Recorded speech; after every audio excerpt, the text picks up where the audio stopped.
Hello everyone, and welcome to, part 2 of my testimony.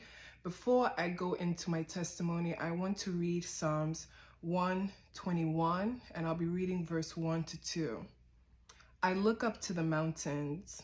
Does my help come from there? My help comes from the Lord who made heaven and earth. Amen. So after the insult, after the physical attack, I was completely covered in sand. I could actually at one point not see.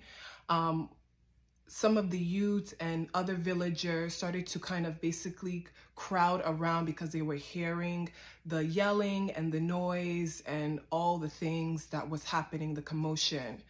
Obviously, this voice doesn't change, so they could already tell that something was off because I didn't sound local. I began to explain myself that I'm the daughter of Peter. I'm the first daughter. I've come all the way from America. I know you don't know me, but see me as your daughter. I've come all the way from America. I've come all the way from America to see my dad. This is what they're doing. This is what they're doing. The youths, when they started to kind of hear my story and when whispers started to get around, the youths were rallying up to literally beat the out of my uncle and my aunt, because for them, they saw it as an abomination and as a taboo that the daughter of the first daughter, in fact, of the first son of that household will not be allowed into her father's compound. So now the youths are getting rallied up, and people don't know what to do. So the Anowu of our community basically decided to call the police. Number one, I was assaulted, and number two, to calm the crowd down, because at this point in time, the tide was turning against my uncle and my aunt.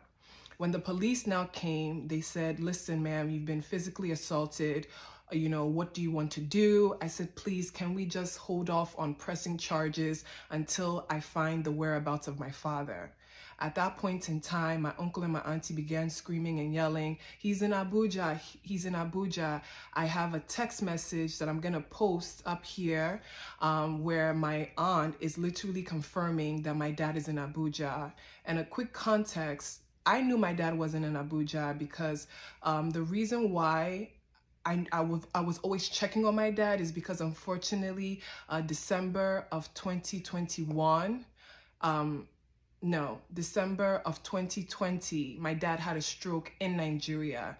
I had fought for him to come back to America for proper medical treatment, but according to him, he was okay, he was fine.